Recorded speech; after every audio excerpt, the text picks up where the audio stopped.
This is the Big O Show. This is the Big O Show.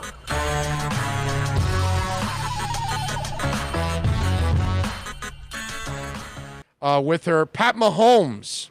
I don't know if you saw this, but Pat Mahomes is, I guess, not happy with everything going on in the NFL and where they stand.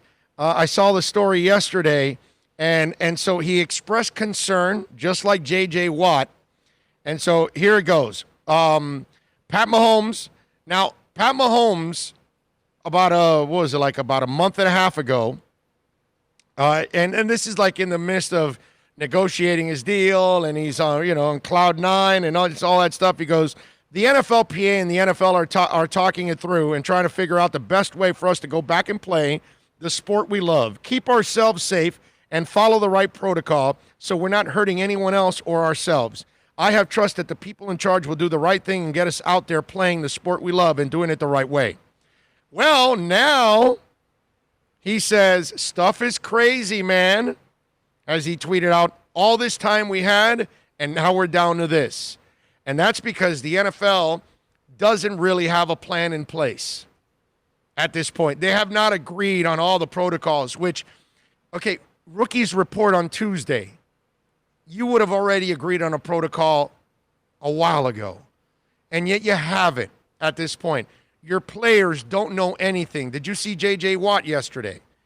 J.J. Watt, look at his tweet yesterday, okay? If I can pull up the right screen here, okay? Here it goes. In the interest of having everyone on the same page in terms of what we know and don't know at this time, here are a few things I've learned being on 4 NFLPA calls in the last 2 weeks with hundreds of other players.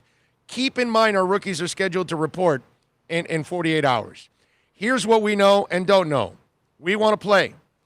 We want to be as safe as possible. We have not received a single valid infectious disease emergency response from any team or the league. You figure you would have had that a while ago. We don't know if there's any preseason games or not. The word is the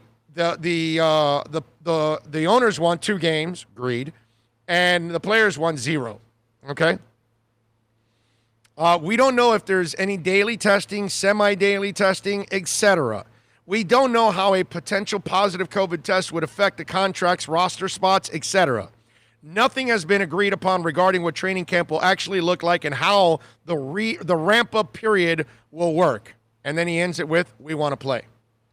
Now, this is also maybe the NFL owners positioning themselves to make it really difficult on the players and try to force them to agree on something that was hurried up. And it looks like the players aren't going to fall for that, which they shouldn't. At this point, I keep telling you, it is stupid to send kids to school. It is stupid to have football. If you can't do the bubble thing, which is what I've been saying, and I've been consistent as hell for a while now on this, basketball and hockey, they've got the shot to do it. MLS is fine while they're in the bubble. When they get out of the bubble, they're done. Baseball, done. College football, done. NFL, done. Niedermeyer, done. I'm sorry. I went in the Animal House. Anyway, so it's just once they get out on the street and they're able to go to the facility and then go home and they're going to meet with their family members and friends and all that, and they're going to go to parties and they're going to go to get-togethers and they're going to hang out with friends and they're going to catch COVID. They are. And then they're going to bring it back to the facilities and they're going to spread it to other people. I don't wish it upon anybody. Don't get me wrong here. But I have to go by what I am watching in America. And I'm watching a lot of people that are really irresponsible. And they're the reasons why we're where we're at now. We would all be back to normal by now, like Europe is getting back to normal, if we actually were disciplined and stayed the course. But since we didn't stay the course, and since this is what we're doing, look where we end up. It's sad, man. This is like This is ridiculous. And the players, they're days away from the rookies reporting.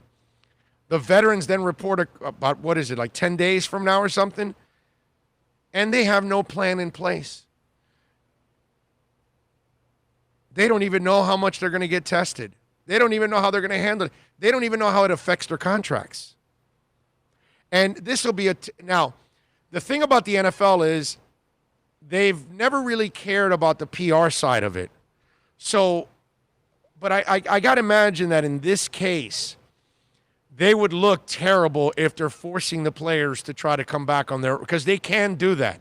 If they don't come to an agreement, then they can kind of force the issue and say, hey, you got to do this. But then if you try to do that, the optics are going to be terrible. And there's a bunch of, look, we got baseball players dropping out. We got basketball players dropping out. And the leagues are like, hey, no problem. Will the NFL allow that? And how are they going to handle that? I know that as fans, it'll suck for us because it always sucks when you lose stars. And that's usually the players that, the ones that make a lot or may have a lot to risk. Yeah, and some of the guys, think about the guy that is headed for free agency this year. Sure, you need to get on the field to prove that you're playing and all that, but what about if you suffer something in COVID and then that stays with you and that affects your future? Then what do you do? You know what I'm saying?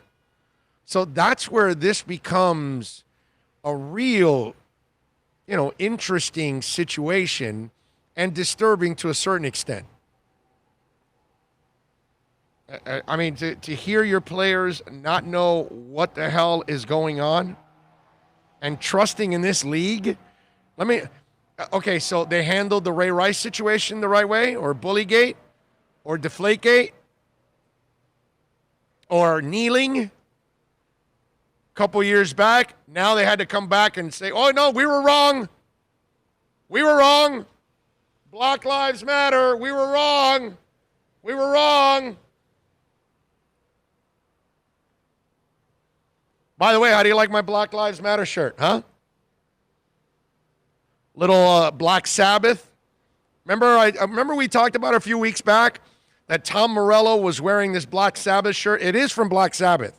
It's from you got to go to the Black Sabbath website to purchase it.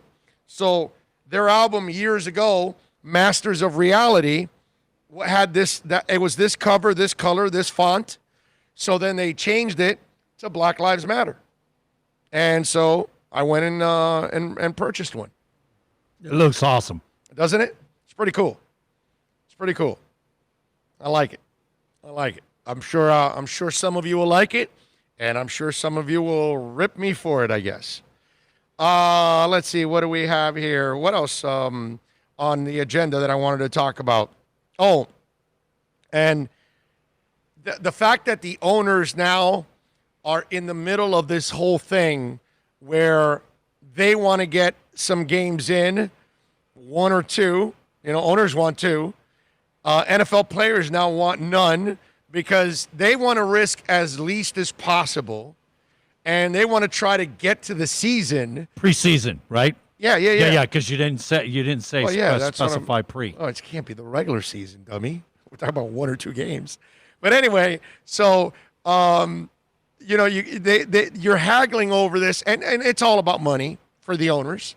The players, they don't get a lot of money in preseason anyways.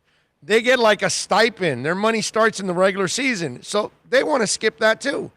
They don't risk injury, and they don't risk COVID or one less chance of COVID. Obviously, they're going to risk COVID every day because people are going back to their houses.